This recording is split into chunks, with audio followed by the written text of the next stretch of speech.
And I am back this time with Alycia Shapiro. It is Saturday. It's a beautiful, glorious day here in the village somewhere in the UK. I won't give out the address. I'm here with Alycia, Seller Sessions Daily, 4 p.m. BST. I hope you've been enjoying the Branded by Women live shows this week, which ran from Tuesday till Friday. Now you're back and stuck with me, but today's going to be a special. I brought in Alycia Shapiro. We'll go on her story in depth, but for those that don't know, just to let you know, is that Alycia's been selling on Amazon and online since around 2003 and done in excess of 40 million in terms of sales, which is very, very impressive. So we're going to do the origin story today. So hello, Alycia. How you doing? Hey, Danny. I'm good today. How are you? Yep, good. Right, so let's get straight into it. Let's go back to your childhood, right? We're early days. Okay. Early days, yes. The very early days. I always ask these questions because obviously you're a phenomenal entrepreneur now, but you develop those skills. Some feel that people are born entrepreneurs. Some feel like they're developed, you know? So earliest memory in terms of influence, who is the biggest influence in your life? I would say my mom. So my mom was highly unemployable, right? Mm-hmm. She was a hairdresser. I come from kind of humble roots, right? With blue collar workers. My stepfather worked in a deli. My mom was a hairdresser, but I watched her just create the life that she wanted. You know, she wasn't someone who could work for someone else. She definitely marched to the beat of her own drummer, but she was able to create a business and sustain a life for us. And I watched her do it. I watched her work her ass off, you know, in order to be close to home. I was definitely like a latchkey kid, was home alone a lot kind of thing, but she was always nearby. And she did that so she could be close. So it's quite interesting. Like you say, on one hand, she's unemployable, right? But she worked her ass off. That just sounds like an entrepreneur to me rather than unemployable. Does that make sense? Exactly. But I think a lot of entrepreneurs come to this life because we don't, like, we work really hard, but we really don't want to be told what to do. We don't want to be told how to do it. And when to do it. And when to do it. Yeah. Okay. So she was obviously an early influence on you then.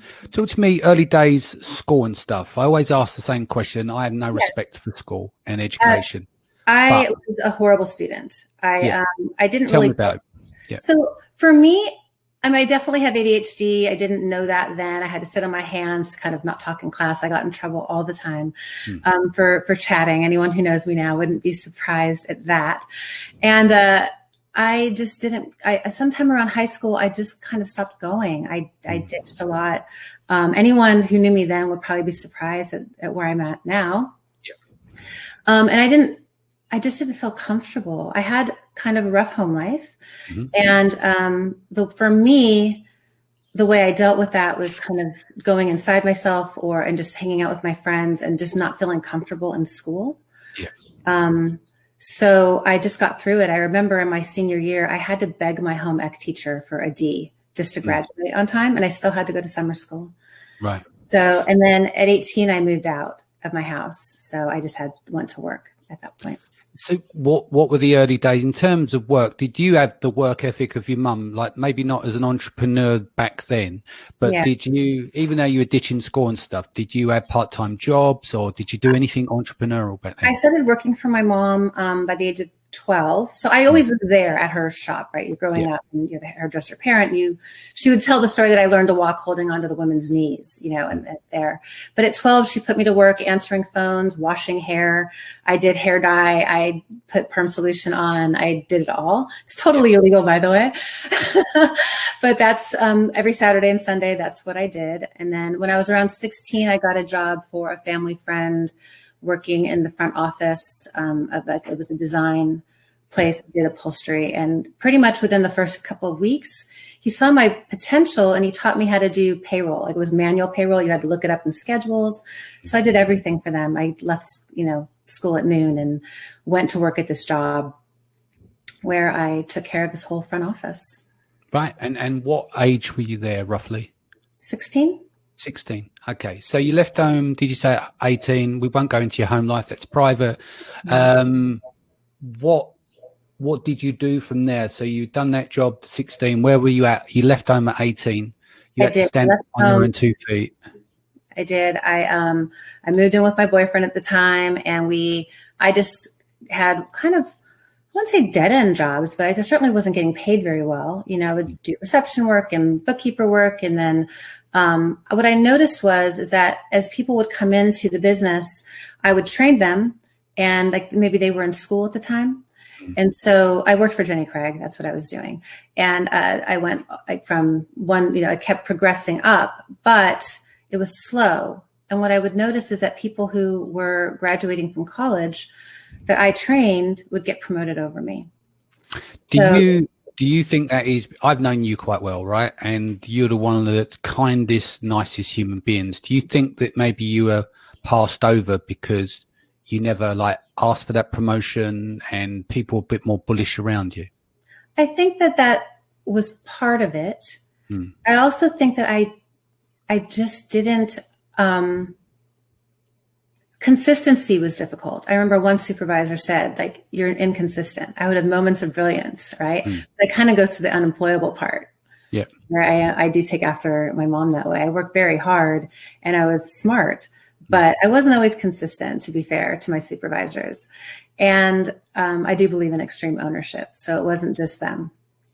I do think it was partially me. But I do think that the lack of education in that corporate structure is what mattered. There were only certain jobs that you could have on the books without an education. And so for me, that just triggered something in me, you know, and I think that I did feel less than in school. And so for me, just somehow that became my goal. And it really was about self-development in a way. It wasn't really just about the job. I think that as much as I like money, I don't think that it was my primary motivation so much as it was about personal development and bettering myself and getting ahead. I live in Los Angeles, and it's expensive here. Yeah, you know, I was tired of being poor. I was tired of being hungry. And I knew that if I wanted to get ahead, I was going to have to earn it. Yeah.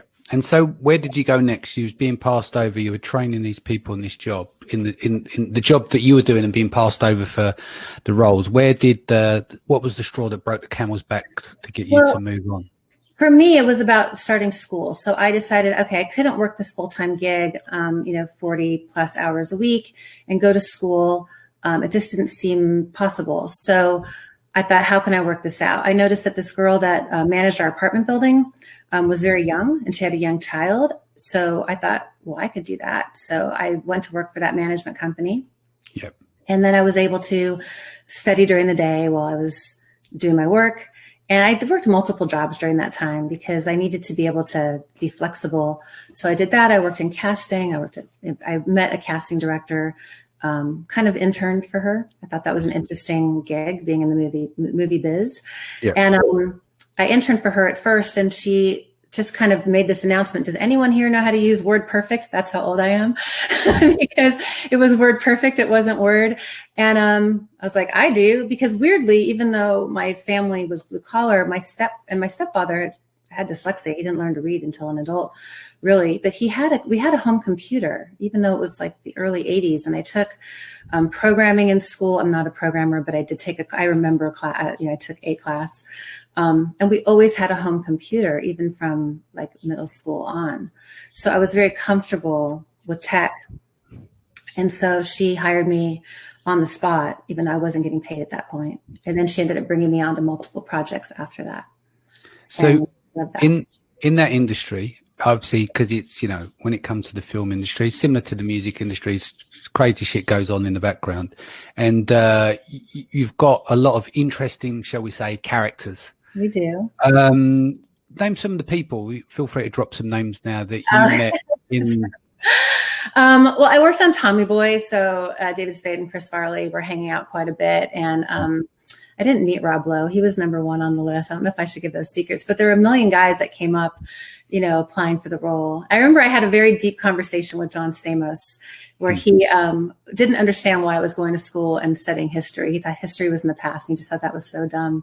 But I wasn't as much as I liked that job, I wasn't enamored by it because I was so focused on what I wanted to do. If I had been smart, I had all these opportunities. I should have just gone all in on that, left school behind. But I was so attached. I wanted to be a history professor. That's what my goal was at the time. And I just remember him thinking that that was enormously dumb. But I did go to parties, and I touched Brad Pitt's arm once. So what do you make of it? You know, obviously you're living in LA, you're in the film business. What do you think of that world in terms of, do you find it detached, or it was hard to see, like, keeping the ball on the ground, you know, the reality from it? I think it's a double-edged sword. I on the one hand, I find it fascinating. It's exciting. I find celebrities themselves, they're just normal people. You know, I think that's one thing that you learn living in LA generally, is that you should just be able to talk to anyone. I've been to birthday parties with my kid, with Halle Berry, and like some really big celebrities. You just have to treat them, they're just people. They're with their kids. So I find that to be not as all, you know, it's still, they're still grounded. Yep. Mostly.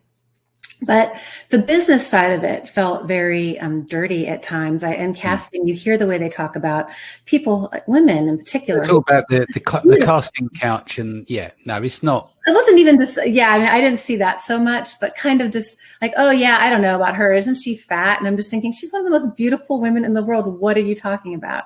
So to hear producers and directors talk that way felt ugly. Well, they a lot of them, they treated the talent like meat, basically, didn't they? You just like, it wasn't a job in the world where you not only can be judged by the way you look, but that's literally the job. I mean, there's a script, and the script describes a certain person, and the way the person looks has to match that. Yeah.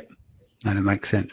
So we've done La La Land in Hollywood, etc. Where was your next move? You wanted to be was it a professor of history? Professor of history. I know. So let's pick apart that just quickly. Why? Okay. Why? What was your why there? I was really good at it. I really understand. The thing about being a historian is that you see connections between things that are disparate things that don't necessarily connect. And so you're looking very globally at things maybe all over the world, and understanding trends and how those trends connect together, and how things influence one another, like how a little pressure on this point influence things a world away. And I found that fascinating, and it was just something I was really good at. And I was really good at talking about it. I was good at writing about it. And I found something that I was really good at, and I just thought that would be a great way to spend your life, would be teaching and talking about things that you loved and that were passionate about. Yeah, that makes sense. So digressing again, because I like to try and keep a bit of a timeline here. You've gone from Hollywood. Where was your next step? What was the next? So at this point, by the time I got to, I had worked all these jobs, went to junior college, because I had been a terrible student. So that was my path. And the States, there's a way of kind of earning your way through into a better university, and then made my way into UCLA. So, which is one of the top schools, in the country, and certainly one of the top in Los Angeles. By that point, I had married the father of my children. And so I was older, right, than the other students, but I was extraordinarily focused. One thing I discovered when at UCLA was most of my professors there, who had gone to Yale and Princeton as undergrads and now were professors at UCLA, had just gotten their PhDs. They were looking for jobs, and they were getting job offers in places like South Carolina and Tennessee, and places that I didn't want to live. Not that I'm against those places, but my husband at the time was a stockbroker. We had Los Angeles or New York that were really going to be job opportunities for me. So in those later years at UCLA, I pivoted, which I think is a very important skill in life. And I decided, okay, I need to be able to get a job where I can live in Los Angeles. What else could I do with this education that would make sense? So I thought, I'll go to law school. It's 3 years. First of all, getting a PhD would have taken me another 9 years. So, and I was already married and had a child on the way. So I went to I decided to apply to law school. And there's only 4 decent law schools in Los Angeles. I applied to all of them. I got into 3, got waitlisted for the 4th. As I did, as bad as I was in high school, I graduated at the top of my class at UCLA. And Is that because it was something that you were interested in? Because a lot of people can turn their hand to stuff when they're focused, when they're interested. If you're not interested, then you're not very good at it generally. And it comes back to that unemployable thing, because you just, you stick your heels in, don't you? You just say, well, I'm not interested, therefore we're not going to go here, basically. I got like 1 B+ in one class because I had pneumonia. Other than that, I had a perfect score. So going from begging for a D in home ec in high school to that, you know, I felt like was quite an accomplishment. I'm proud of that. Indeed, indeed. So I went to UCLA Law School. That was where I ended up. And it's a top 20 program. It was like 4,000 applicants, 273 people accepted. So it was quite a feat for me, and I was excited and I loved it. I was really good at it. But again, sometimes things happen in life. So I did not finish law school. My son was about 2 at the time. I was pregnant with my daughter, and my son was not developing in a way that was typical. I just knew something was not right, really, from the day he was born. And people would say it's just, he was my first child and I was just nervous. I'm not like that. You know, I don't usually worry unnecessarily. With my daughter, even though I was on bed rest with her for 4 months, I haven't worried about her a day in her life. But my son, from the day he was born, I just knew something was not right. And by the time he was 2, it became more obvious that he was having developmental difficulties. Yeah. So I put a pause, what I thought was a pause, on law school to be home with my kids and to get him to figure out what was going on. You know, why was he not learning to speak? What was the cause of his difficulty? Yeah, that makes sense. Hold that thought there. I'm just going to say hellos to the people in the feed and comments, and then we're going to pick up the story from there. Kasif is here, Chuck's here, Stuart's here. We have Sharon Hissing, Gabrielle is here, Clint is here, Yaramis is here, Rodney's here, Christina, David, Zelsa, Aaron, Ryan, Pretty, Michelle Venton, Andrew Kramer. Just go through some of the comments here. Michelle Venton says, can't wait, a lady who knows her stuff. Katrina says, dark horse mode on. And then, oh, hey girl, Alycia Shapiro is the best. She gives so much time and love to help new sellers. Katharina says, you're an excellent teacher. Now I know why. Athena says, love you girl. And Katrina says, amazing story, made me very proud every day. So with the developments here in terms of your child, what was the next step, like the impact on you there? It's your first child. You got difficulties there. Your husband at the time still stockbroking, right? It's before we get to commerce. Yes. What was the fork in the road there? You didn't complete the school, did you? Didn't complete law school? No, I never completed law school. And it's so funny because so many people now, when I do tell my story, they say, well, you can always go back. And I'm like, I have a 7-figure business. Why on earth would I do that? Yeah. FFS, you know? Anyway, I think that with my son, I just went into full research mode, right? I just needed to fix it. It was an extraordinarily difficult time in my life, really, because I always felt like there was nothing you couldn't overcome. And this was something I couldn't control. You know, this child, I have an enormous capacity to love. I love my friends deeply. I love the people in my life extraordinarily. You've got a lot of empathy. And I think I do. That's a beautiful trait for people to have. Thank you. But I didn't know what love was until the day my son was born. Yeah. You know, and I thought that I really did. I think that's that separation. Like when you have children, I remember one of my close friends says, when you become a father, you'll know, right? And you can't explain it. I said that to some friends in the industry, like they just had babies recently. I said, when you become a father, you know. And I think what that does is that unconditional thing, because at the end of the day, you have you to look after on this planet. You revolve around you, and that's it. The moment you have a child, the game changes. Right. You suddenly, it's not about you. It completely changes from being all about you and all about them and other children, if you lucky enough to go on to have more, you know? Yes, exactly. And he was this amazing child who was sweet and kind, and he was struggling, you know? And I was trying to figure out what it was. And there was this whole debate if it was autism, if it wasn't autism. All of his therapists said it wasn't. But then what was it? It was still presenting in very similar ways. And so I just went down this path of understanding it. My legal background helped me tremendously. I got him there's a lot of programs. I don't know if it's the same in the UK, but in the States, there's a lot of programs through the IDEA and other government mandates that require the states to give children with special needs additional help.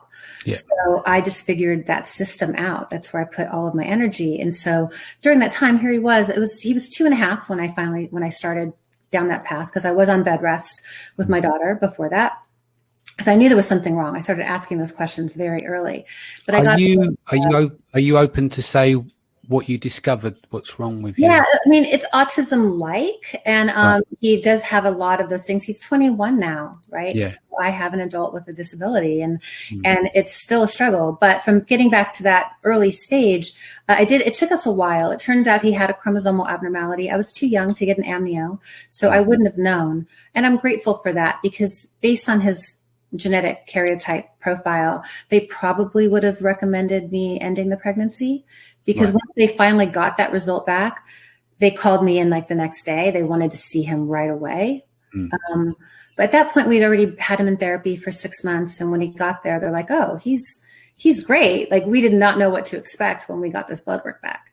Yeah. So that was a bit scary. It was all just so scary. And I had a 40 to a 50 hour a week program with my infant and daughter in tow, just going from one therapist to the next. We did that for years. Between behavioralists and speech therapy, occupational therapy, behavioral therapy. It was just one day bled into the next of therapy and child development and being with these specialists. And somewhere in between that or after that, you generated 40 million in sales, which is incredible. So what? It's related, actually. It's related. My son's story and how I became an entrepreneur. But this is part of the story. So this is where we get to, if you've got to go to all these therapy sessions, you've got to dedicate your time in order trying to find the whys and the difficulties that your son is facing. That is almost impossible to hold down a normal full-time job. So where do we go from here? What? Well, that's the thing is at that point, it's just my mother worked. It never occurred to me that I could live a life where I didn't work. It wasn't on my radar. The idea of being like a stay-at-home mom wasn't on my radar. Once I was one, I was lucky enough to have a husband who made a good living. He didn't need me to work at that time. We were planning on that coming into play in the future, though, right? We weren't planning on living on a salary forever. But we were fortunate enough that I was able to be home. We already were not dependent on my income. So I was able to stay home. I did that for 2 years. And then who had worked for the same company for 18 years, got a severance package, got laid off. His company had got bought out by JP Morgan. And they decided to close all the West Coast offices of the company that he worked for. And so he found himself in a position, having worked in the same company since college, which he didn't finish because he was enjoying making money and he didn't finish college, to having no job. And he had a year severance package. So at first it was scary. We were spending money like he still had a job. He was home with me all the time. He was stressed out because he didn't know what he was going to do. And about 6 months in, I looked at him one day, and this is a true story. I said, look, you either need to get a job or get the F out of my house because you're being an asshole. And I have these 2 kids I got to deal with. And this isn't working for me. And that's when he finally admitted to me, I don't want to go to work for a company again. He was scared. He didn't have a resume. He was in his early 40s and he didn't have a resume. It's a scary place to be. He had a resume he could have built, but he hadn't thought about it, And he probably felt as well as a guy, maybe he felt his pride, right? He felt like, what do I do next? maybe you're burning through the severance package, the clock's going, right? Like you said, you lived like you were still employed, and it's like this money's disappearing, you're 6 months in, but you give them an ultimatum, which is the turning point of where this story goes, right? Right. And what happened? Well, here's what happened. So when he told me that, I said, okay, I can work with that. Yeah. Now that I know that, I can work with that.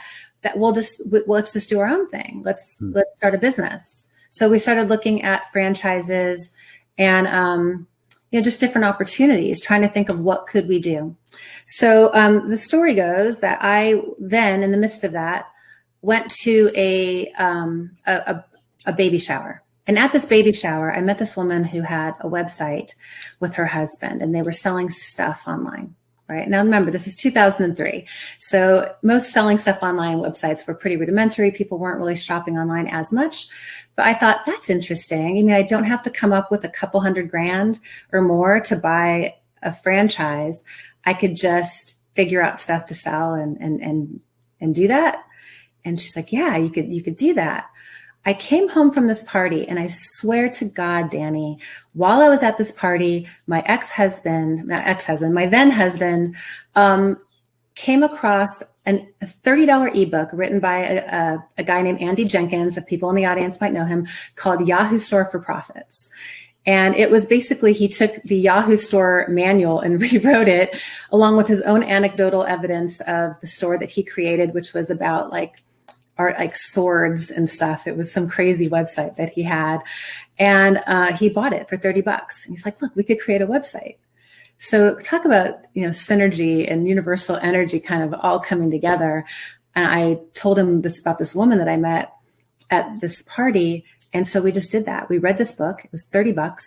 And I incorporated, and I got our DBA, and I created, did all of that. But the funny thing is then, like, what do you sell?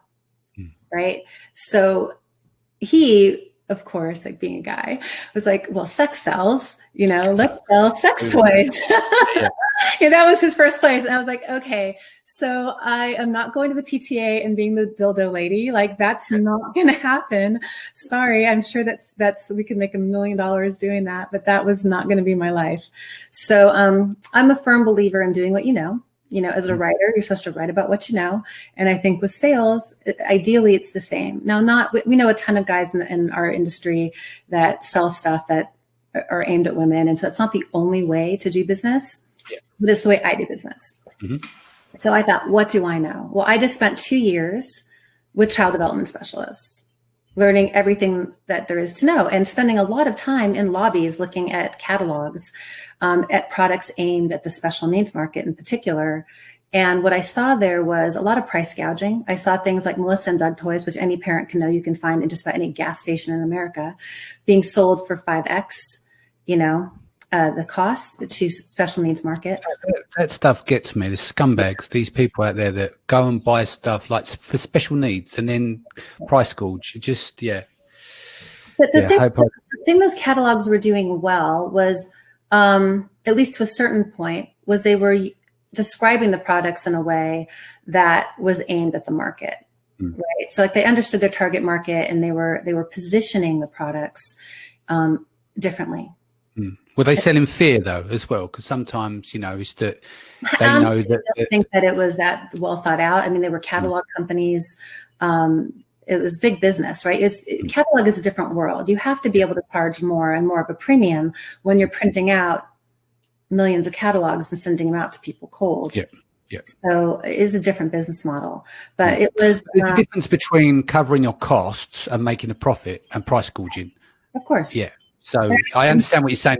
If it costs you more to deliver a premium service because it's catalogs and it's not a digital like an ebook, then your costs are going to, the magnitude of costs is going to be huge different. So therefore the price point is different, but price gouging isn't made on that. Price gouging is greed, isn't it? I agree. And I do think that there was definitely an element of that.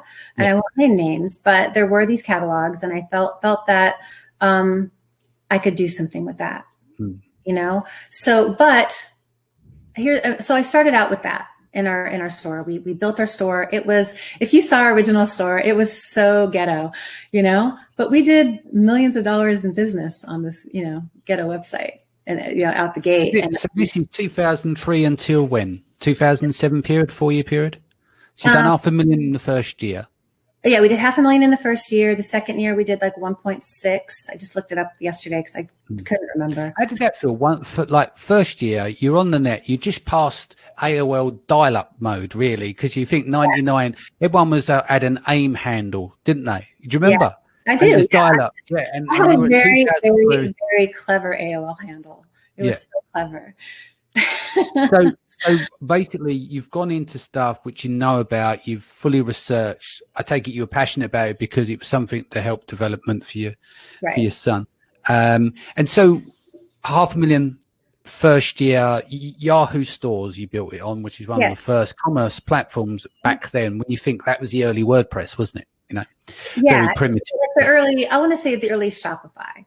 Right? Because it's definitely more, it was more plug and play. WordPress is definitely a bit more complicated. I think, at least I found it to be so. But honestly, it was about the customers. And so what I think I did really well, looking back on it, is that I really understood the customer. I didn't use the copy of the manufacturers. I didn't invent my own products. I was selling other people's products. So how do you differentiate yourself? I happened to, and by the way, so we created that. We bought this $30 ebook, right? But it didn't stop there. Andy and his business partners were brilliant, and we got upsold. Talk about an upsell. We got upsold from a $30. So on the pyramid scheme, and you've done to a $20,000 in-person 3-day event. And my husband at the time was like, I don't know, we shouldn't, that's a lot of money. And at this point, we'd been in business for 3 or 4 months. And I was like, look, we're making sales and we've made that amount of money. We haven't taken any money out of the business yet. He's now at this point gone back to work. Well, I'm kind of creating the listings and writing the copy and doing all that. He's doing PPC while he's at another job. He got a consulting job with his old boss. Because again, the severance was 1 year and we had 6 months worth of income, right? So, I was at home doing that. And where was I? Oh, I lost my train of thought. I've got a question there. I want to go back to you sitting him down, says either sort yourself out or fuck off, basically. Yeah, exactly right. That, when you're in that position, that's normally the catalyst, is like, there is no way back. If you don't want to go back to corporate world, or there isn't a second chance, there isn't a go back. Do you know what I mean? And I think that's, sometimes you have to get to that point in order to succeed. Because there isn't no way back. Because what is behind you is back corporate. Like some people would rather die. It's extreme, but they'd rather, they couldn't face going back. Therefore, I think sometimes that is a great position to be in to be successful. We had no choice. Yeah, exactly. I went a long way around saying is that you had no choice. Absolutely. And so when he was looking at that, he wasn't going to pull the trigger. He didn't. There was scarcity, right, built into that offer, that $20,000 offer, and he didn't pull the trigger. And the next day, I was like, let's just do it. And he's like, it's too late. I'm like, it's not too late. Send him an email. It's $20,000. They're going to take your money. Yeah. So he sent them an email, and they're like, yeah, of course, come. And then he went, and it was all about SEO. That's what the conference was about. So, in the beginning, most of these sales were being generated just by the Yahoo shopping network, and some paid advertising. Like we went in on PPC right with Google right away. But he went and learned about SEO, and he did a great job. He really did. And I did a great job because I did all the on-page factors, like with the copy, and spoke to the audience in a way that I knew how. And I noticed that a lot of stores were just, it was the days of niche marketing. Wayfair was one of our competitors back then, but it wasn't Wayfair. It was 500 different stores, right? Yeah. It was rockinghorses.com or whatever. And so I thought, okay, well, at therapy, my kid uses this puzzle, but they also use a table, and they also use this product and that product, whatever. So I kind of put all of that together under one roof and thought, and talked to different markets. It was, the homes and every environment that a kid could be in, I felt like we applied to. So what were you using? 3PL didn't really exist there, third-party logistics in the same structure as of today. What were you doing? Did you have your own warehouse? So in the beginning, I didn't. we knew about dropship, but most places back then, especially the toy industry, was very antiquated. They did not know, they didn't really want to deal with it. So what I did, I believe in relationships, right? So relationships are where it's at. So I would just buy inventory. We built shelves in our garage. We had UPS daily pickup at our house for a couple of years. We did have a warehouse. We finally got a warehouse, I think, in 2005. But the first couple of years, no, we were doing it out of our garage and then convincing people to do dropship and then teaching the industry how to do things. Like they would want us to fax the orders, Danny. And I'm like, can I email the order? And I remember going to a toy fair, and it was Alex Toys, actually. I'll name that name. And they literally said to me, well, we just get too many emails a day. The orders would get lost. And I said, well, can't you just create an inbox called orders@alextoys.com? Like, it's not that complicated.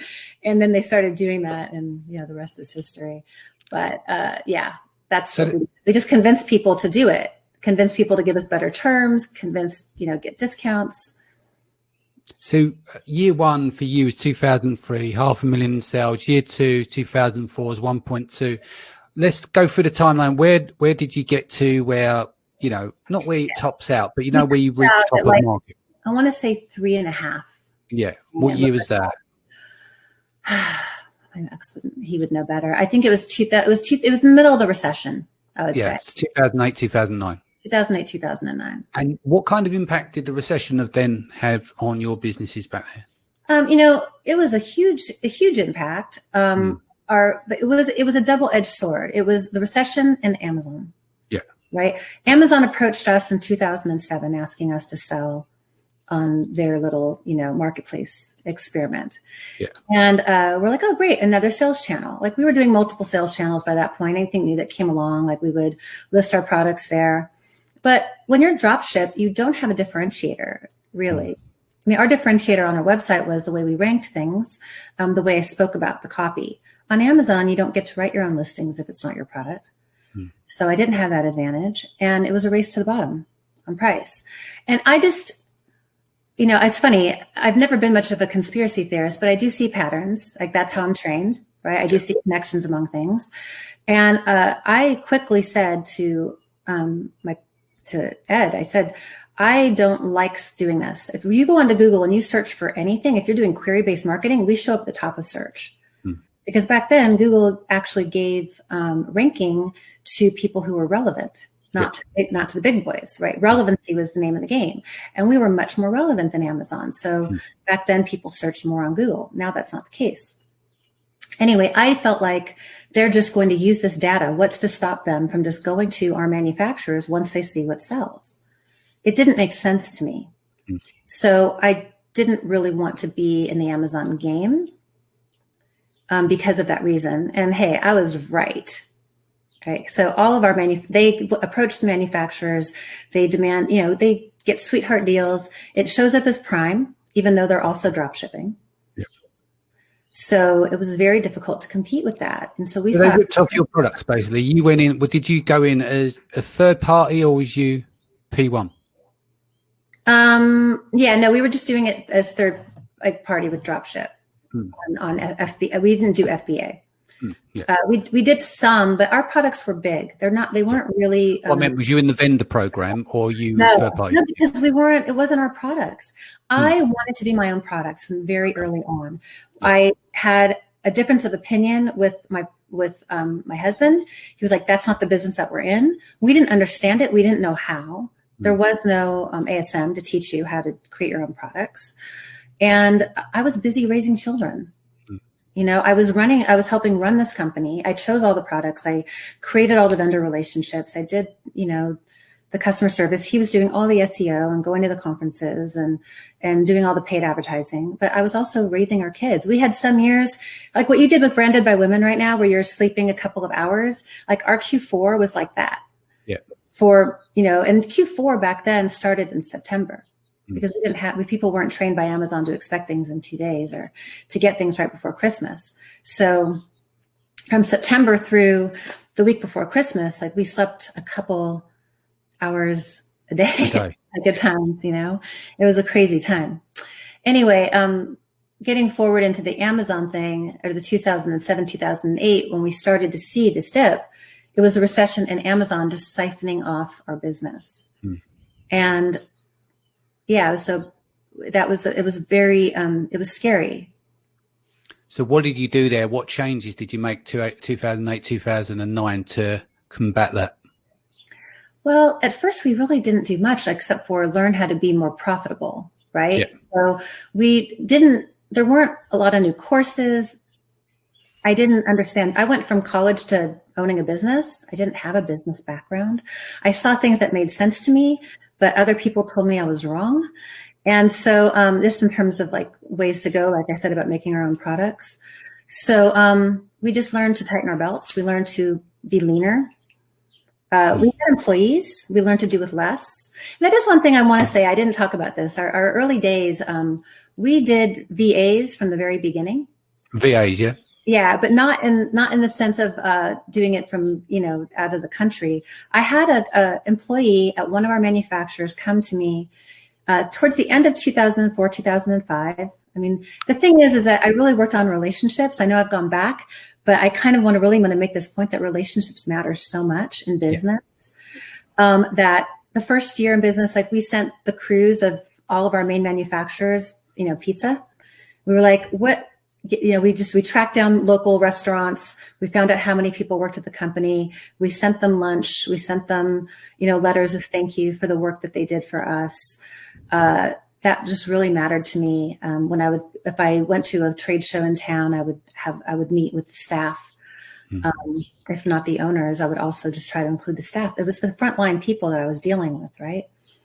And because of that, we would get exclusives. They would come out with new things. They would offer them to us as exclusives. And they would give us, better deals on things, which was great. But then we had this employee who had had a baby, and she came to me and said, I don't want to go back to work. Is there any way I can come and work for you and work from home like you do? And she lives in Texas and I live in LA. And I thought, that's interesting. I could really use some help. Yeah. And so I hired her part-time. And by the end of that era of our life, which was 2014 or 2013, we had 5 or 6 different workers who worked from home, who were able to stay home with their children. And we were able to support that and to support women. So all female team? Yes, not all. We had a worker who worked for us in-house early on, a girl who worked at my daughter's preschool's younger brother came to work for us. He was our actual first employee. He was 18 or 19. He's in tech now because he became passionate about it. But other than him, we mostly had a female team at that time. We later had warehouse employees and such who were not women, but all of our stay-at-home workers, for the most part, were women.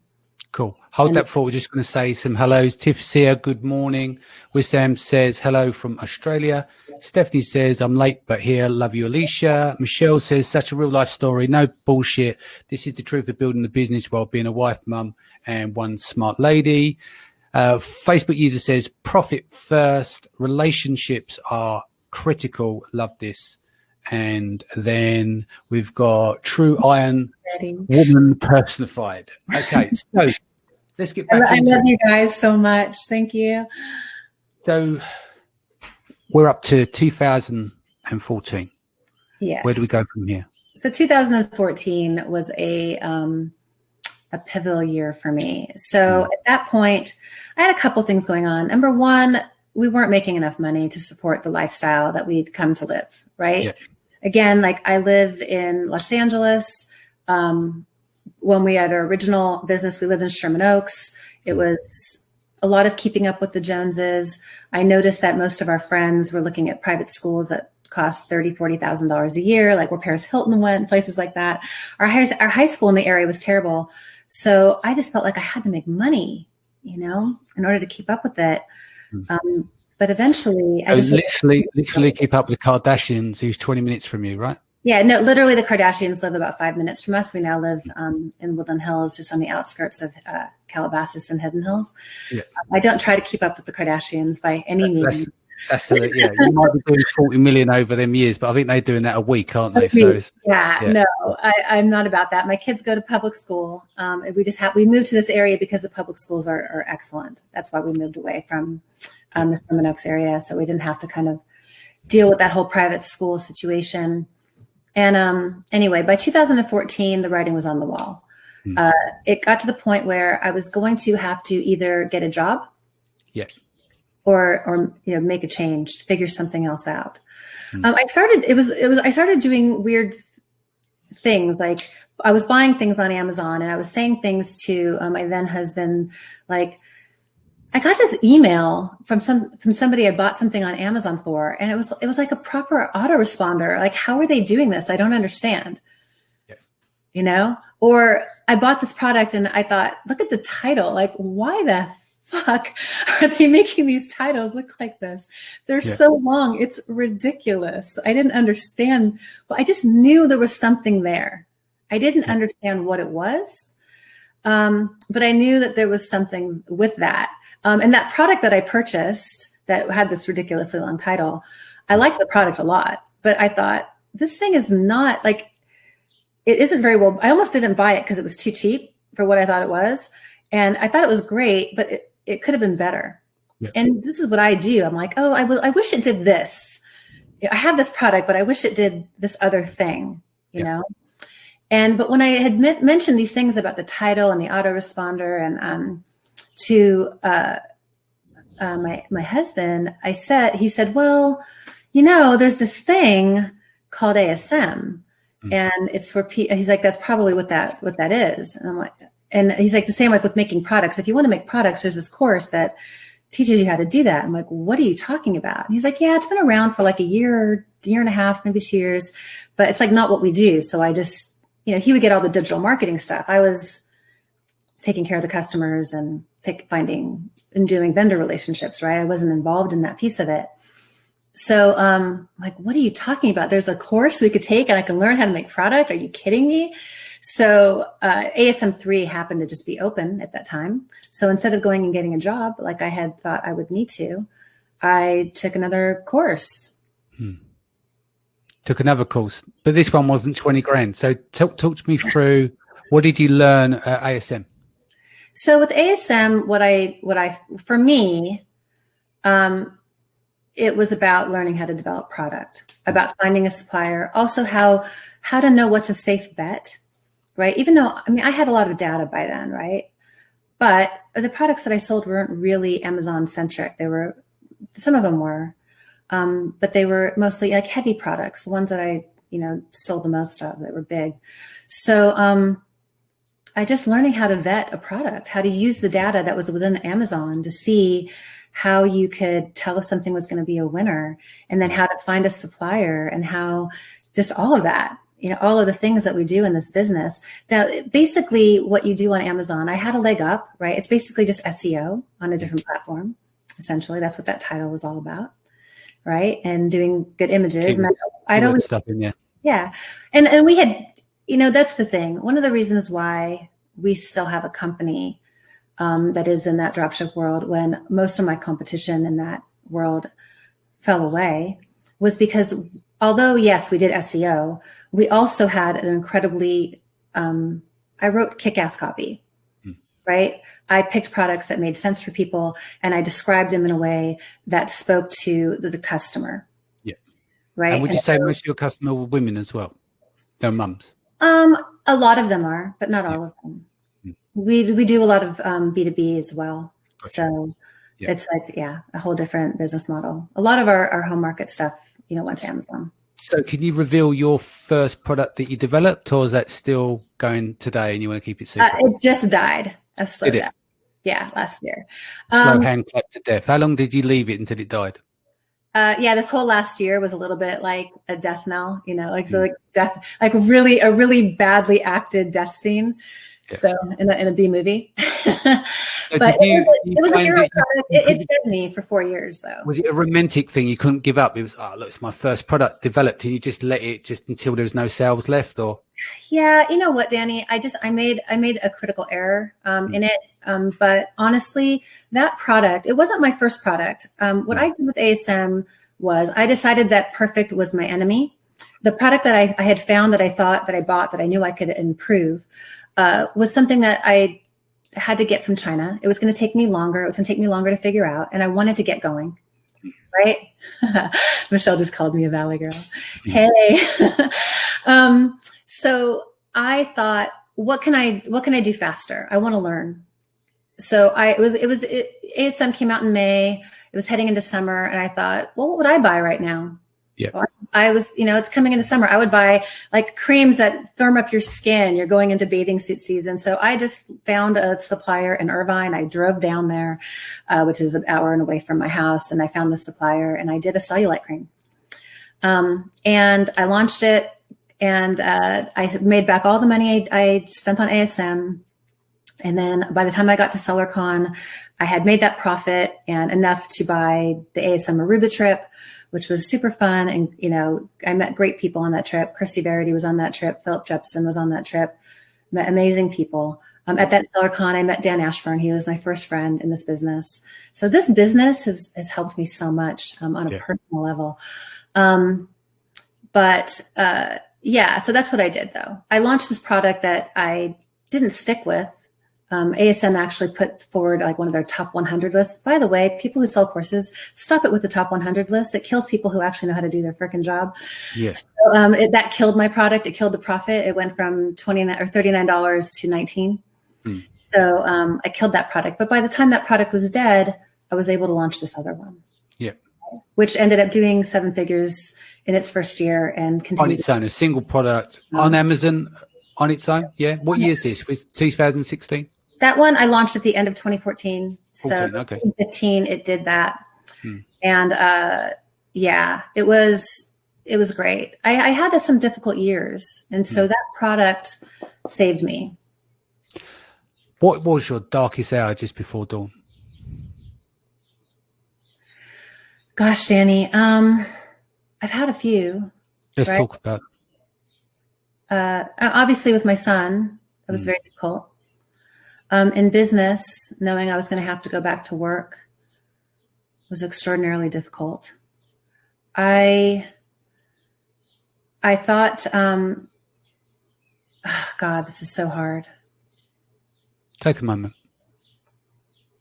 Honestly, Danny, through all of that, the reason why that, I did more products. I didn't just rely on the one, right? But for how long I've been doing this, I should have done more. People are impressed with that big number, that $40 million number, but that was over a very long period of time, right? You've done 40 million. You would probably do 40 million is probably more than 99.5% of people in this industry would ever reach. Yeah. Well, and that's the thing.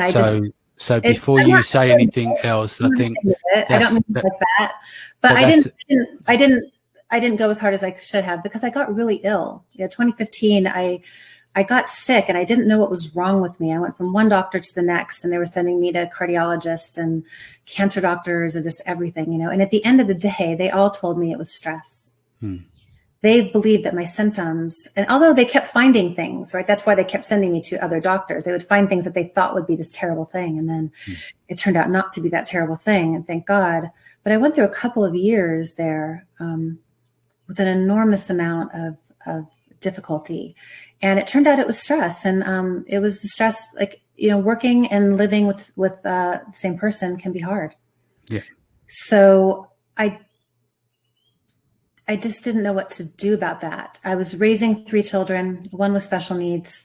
I was working with my husband, whom you've even said that working with your partner would be incredibly difficult. I mean, I've said it on the show numerous times, like when COVID hit, I was concerned. I've been with my wife 25 years. I was concerned what it's going to be like with us in the house together.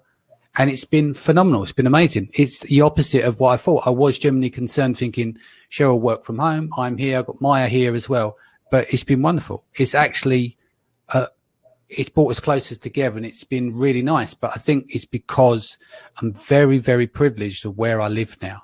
If it was a year ago, I think it'd be a different story. But being out in the country, having plenty of space, that kind of thing has been phenomenal. It's been great having them here. But yeah, sorry. But it's not working the same as working together. And just the way that he deals with stress isn't conducive to my personality. So it was just putting a lot of stress on me, and I got ill from it. And so I made the choice at that point to, at the end of 2017, to get divorced. And I've been extraordinarily lucky in that I have amazing friends. You know, I've got Dan Ashburn, I've got Athena Severi, I've got my whole Titan team now. I've got Michelle Benton. This world has brought me people that I feel incredibly blessed to be around. Right. They say that, you know, you are the sum of like the people you spend. You're the average of the 5 people you spend most time with. Yeah. And so this business has allowed me to meet people that I was like-minded with, that were passionate about what we were doing.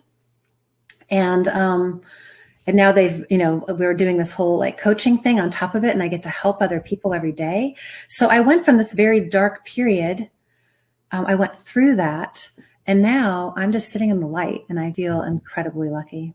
Yeah, that makes sense. So this was 2016, 17. Yeah. What did you do to recover, to get to equilibrium? Well, I've gone all in on my business. I've gone all in on my friendships. I've done this, you know, coaching thing as well with Titan, which has been honestly such a blessing. And just kind of getting back to myself. I feel like when you're in that situation, it's very easy to lose sight of who you are. You can get drowned out in sadness and the pain. And that's just not really who I am. I mean, despite it all, I've always been a happy person, you know, even with all the difficulties that I've gone through, either from childhood to my son. But sometimes that can kick the shit out of you, can't it? It's like you can be a very positive, but a lot of things can suck the life out of you. And I think what's important is elevating the right people around you. By having the right people, the right mindset, it almost puts a cushion around you. Do you see what I mean? Because sometimes you have to go through life, and unfortunately, you have to make a bit of a cleanup around you for healthy relationships and friendships and everything. I mean, I have a tremendous capacity to compartmentalize. I had to do that to survive my childhood, and it became a skill that has served me well at times, but it is also what caused me to get ill. I was so good at compartmentalizing and maintaining, you know, relationship. My ex-husband and I, we were married for 21 years, even though we had some extraordinarily difficult times. Now, having said that, divorce has been good for us. We're still business partners. We are raising 3 children together. He lives 3 blocks away. I don't believe unless you have a very difficult, or there's like physical abuse involved or something. I mean, I spent so many years with him to just be like, I'm never talking to you again, or let's dissolve this business, this thing that we've created that we both are passionate about, doesn't make sense to me. One thing I did with the ASM though, that I did is I totally went in another direction. I did that whole piece on my own. I didn't want, he still owns it with me, right? But I did different types of products. Because I just wanted something that was mine. So I started to silo myself off that way, you know, but since we've separated, since we've divorced, like it's good. Like we run this business together, and we've learned to communicate in a much healthier way. That's good. And then, so let's go through to 18, 19. What happened in those years? Okay. Well, 2000, and first of all, in 2017, early on in 2017, I was sitting at a conference at Traffic and Conversion Summit. I was sitting outside having margaritas with Dan Ashburn, and Kirsty Verity was there, and Scott Dietz was there. I've been incredibly lucky in this business. I've became very close friends with people who are extraordinarily effective at what they do. Anyway, I was sitting at this restaurant, and along comes this firecracker, Athena Severi. Most people in this industry know her, and she just sat down at our table and started chatting. And God, this woman changed my life, you know? So, I mean, in business, yes, my business has done well. I've continued to launch products and do all of that. But the personal part has been wonderful. She just is such an inclusive person. And then Dan and I went to China Magic that year in October. And we just became so close ever since then. So 2017, that's 2018, we just kind of all been doing our own businesses, but yet at the same time, staying in constant communication. And then once they decided to do Titan last year, I became a part of that. And that's just completely changed my life. So 2019, where do we get to last year? Yeah, 2019, they launched Titan and I became a coach, which is not something I ever anticipated doing. Like the fact that I'm sitting here on this podcast with you feels very surreal. I didn't really ever plan to talk about my journey. I sell online for a reason. Like I like being at my computer. I'm a nerd at heart and I quite like to be behind the scenes. Yeah. So being pushed front and center in any capacity really pushed me outside my comfort zone. But great things have never been made in comfort zones. And that's one thing Athena and Dan have both taught me. When I met Dan in 2000 and at ASM3, like we just really bonded about the SEO stuff, right? We both come from a digital marketing background, which is unlike most people in ASM. So we bonded over that. So the fact that they brought me into this world has been such a blessing because I get to talk to people every day and I'm not alone anymore. You know, this business, I created this business and I've sold all of these products to customers and I love my customers and I love my vendors. But at the end of the day, this is a very isolating job. No, it is. And I think this is where networking and stuff like that's important. Where do you see yourself going, you in the business in the next 2 to 5 years? Well, I decided to go back to my roots, and I am now starting to develop products and design products. I started last year actually designing products for my dropship business. I do think that it's a category that I know really well. Some of our current partners have approached me to do some designs for them. So I've been doing that in the last year, which has been incredibly rewarding. It's the part of the business I like the best. And so I've been doing that. Those are some American manufacturers. And so now I'm going and just designing some of our own products for that business and going just all in on that. And legacy or money? I'm going to say legacy if I have to choose, but I want both. Why can't you have it all? How would you like to be remembered? As someone who, number one, and first and foremost, as an incredible mother, right? But also someone who's maybe made your day a little brighter. That's good. That was your in-depth. How'd you feel? It felt good. It wasn't as scary as I thought, Danny. It never is. Should we go through some of the messages? I'm shocked. I'm such a crier. Do you want to go through some of these messages? Sure. So Kristen said, love you, Alycia. Thank you always for putting yourself out there. Tiffany said, very interesting interview. I'm learning a lot. Ijel says, thank you for your sincere and open approach. Can totally approach to a struggle that comes with having a kid with special needs. That makes business sounds easy. Katrina says, I know your darkest hour. Giving yourself some freaking credit. You rock. Everyone knows it. You should too. Very inspiring story. Glad I tuned in. Anna Davison says, so great you can still work together, talking about your partner. Athena says, and she's always gets emotional. She says, I cry. I love you so much. And Stephanie says, you're too pretty to be behind the scenes. Anna says, you're a badass. Tiffany's back again. Beautiful story. I needed to hear this. Anna says, so inspiring. Michelle says, love you, a true friend and one of the kindest souls on the planet. Oh, back at you, sister. Danny, this has been amazing. I just want to, this Branded by Women thing that you did, I think was so important because I don't think that we are given enough credit. This was a team effort on my part. It wasn't just a woman doing the thing, but, we have so much to offer. And that's why we put it on blast. That's right. For everyone to see. And we have an encore tomorrow. I hope people do check out all of the great presentations and, mine. I do really enjoy working with the newer sellers. I work with other sellers as well, but I think that the beginning of this journey is so scary. Yeah. So enjoy that. Cool. So for the audience, just to let you know, tomorrow we will open 9 a.m. UK time this time. So you need to look at your converter in terms of time zone. So we're doing one encore, 24 hours. So you can go back, and if there's any episodes that you've missed or presentations you missed, or you want to re-watch some of them, you've got 24 hours to do so. Alycia, if people want to reach out, what is the best way to reach you? Facebook. Okay, cool. I'll be back here again, 4 p.m. BST tomorrow. It's Mindset Sunday. We've got a new set of programming coming up now. I'm going to actually bring this down to 5 days a week. We've been going 7 days a week. I've lost count, about 80 days now. Yeah. So we're going to stop as of Thursday. So I'm going to plan to do Sunday to Thursday. So okay. my break in terms of consistent days, because we've run Branded by Women Tuesday, even though I've been working behind the scenes, Tuesday, Wednesday, Thursday, Friday, it's still considered like every day that we're broadcasted, right? But as of Thursday, I'm going to take out some break. So Friday and Saturday, I'm going to have off, but then we're going to run the programming Sunday until Thursday. So well deserved. What's today? Number 77? I'm not sure. I think in May 15th was show 60.